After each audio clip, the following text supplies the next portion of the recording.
Alright, so this is video blog number one. The point of these videos would be just for me to articulate my thoughts and understandings and what's currently happening in my life, and just for me to explore what's bothering me, what's bugging me, what I've been reading. I read a lot, as you can see in the books behind, and I just want to articulate what I've been thinking and reading, to be honest. So here goes. Okay. So recently I've felt a bit down in the dumps, and I do feel that I'm not as productive as I should be. I had a quota to read at least 3 or 4 books a month. I'm currently reading The Unfair Advantage by Ash Ali and Hassan Kuba. But I just feel like I'm not reading as much as I'd want to. I'm not listening to as many podcasts as I'd want to. I'm not doing the things that I'd like to be doing. And I think there's something regarding procrastination within human beings that just makes them lazy. This it's something within our psyche where we just procrastinate and put the thing off. And I think for me the whole point of this is probably to do with perfection. Because, for example, when it comes to reading, I want to have a 2 hour block where I can just focus on reading. I'm in a coffee place, I have a mug of coffee, a cup of coffee next to me, I'm sipping my coffee, I'm reading, I'm understanding, taking notes, I'm doing things productively in those 2 hours.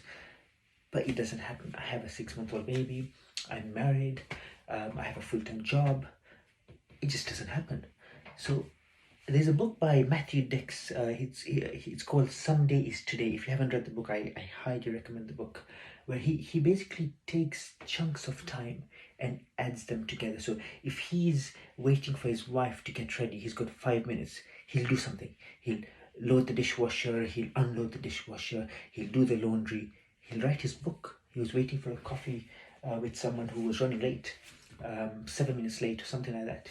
In those 7 minutes, he wrote 5 sentences for his book. That was productive time.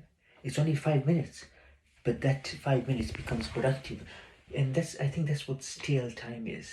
When you have time in between different tasks, we tend to wait until the next task, and we forget that the gaps in between those tasks are also useful and important. And I think it's very useful for us to use that time wisely, so we don't waste it. And that's what I feel, because I feel like I'm procrastinating a lot. And I do procrastinate because I think about things, I think about doing things more than I do them. I have a whole list of reading books that I want to read, a whole reading list. And I keep on going back to the reading list, saying, okay, these are the books I want to read, I'll add to those books. But I don't spend as much time reading than I do updating my reading list. And I think there's something to be said there, where we tend to tidy our spaces so much that we forget to actually do the work. And that's what's important. The work is what the output is, not the tidy space. The tidy space is supposed to help us get to the work, right? So you creating blocks in your calendar for a certain task, that's good, right? But things will never go to plan. And that's all right. This is life. Like, my daughter's going to get sick, or my work has been demanding. I have 5 minutes between two meetings. I can whip out a chapter. I can read a few books, a few pages of a book. I can do something productive. I can journal, right? Journaling is so important, and that's something I'm trying to pick up now as well, because I want to put my thoughts on paper. And the whole point of journaling is we want to articulate what is in our minds, and what we want to achieve out of life, right?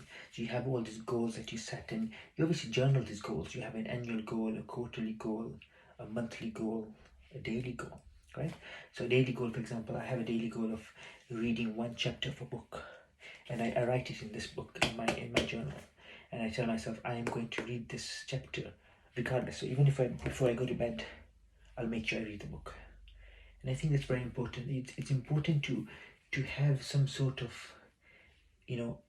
direction, something to hold you accountable. Every time I look at my journal, I realize actually I haven't done what I said I was going to do today.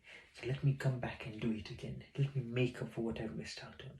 And that's the whole point of this whole concept of procrastination, where we end up losing a lot of time. We have one chance in life, right? We have one chance. I mean, they say the two things that are guaranteed in life are death and taxes. Death is guaranteed. All of us are going to die.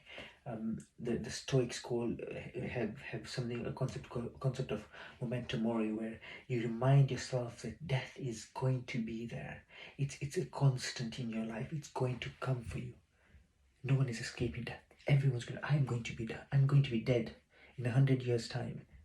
I will not be here, right?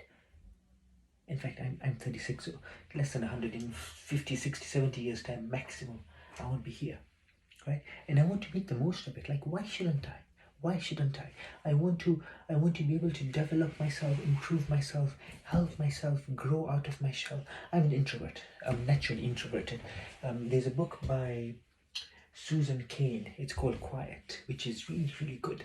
And it shows how introverts are special too, because the world we live in is an extroverted world. The people with the loudest voice get recognized. It's people like me and you who are introverted, who don't have as loud a voice. We have thoughts, of course we have thoughts. We have things to add of value, a lot of value. Introverts think first and then they speak. They've thought about things. They might not articulate it as well. They might be shy to express it, but they have thought about it.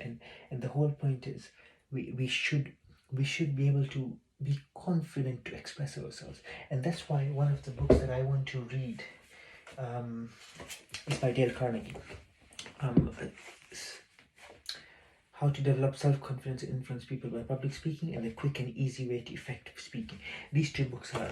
Dale Carnegie is phenomenal. He is, in the 1920s, he developed some sort of classes where he taught people how to speak in public, how to develop the confidence. And that's something as an introvert I want to develop. I want to be able to articulate myself. And that's why vlogging is really hard for me. It's really hard because I find it hard to express my thoughts in words that people will understand and appreciate the way they are in my head. It's there, it's articulated in my head, it's already cemented in my head. I know exactly what I'm thinking. But when it comes to articulating it, it's very hard to express it in words for people to understand. And it comes with practice. The whole point of this journey is you practice makes perfect, right? And that's the whole point. You want to practice as much as you can, and hopefully these videos will be a booster to help me to develop my practice.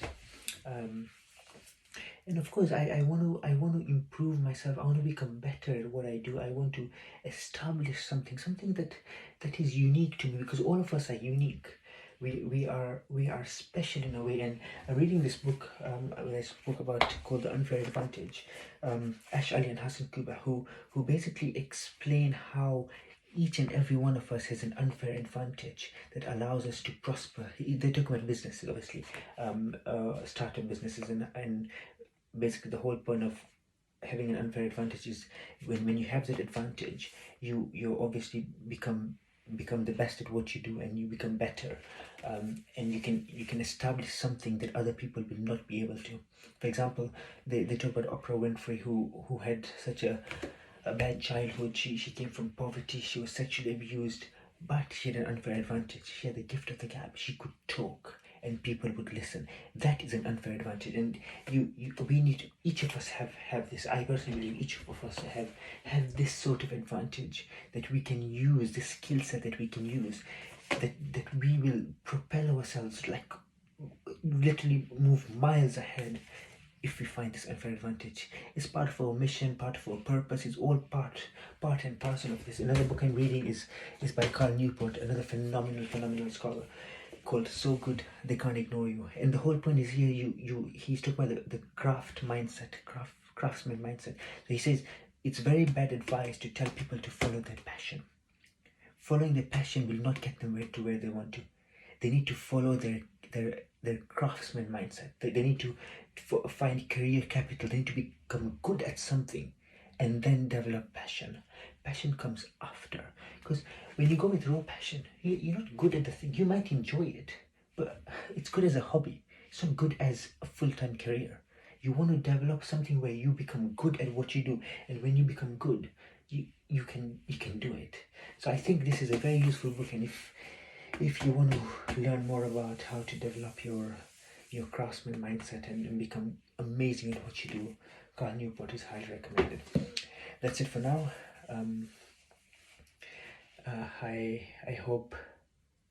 I hope we'll see you soon. Thank you very much. Bye.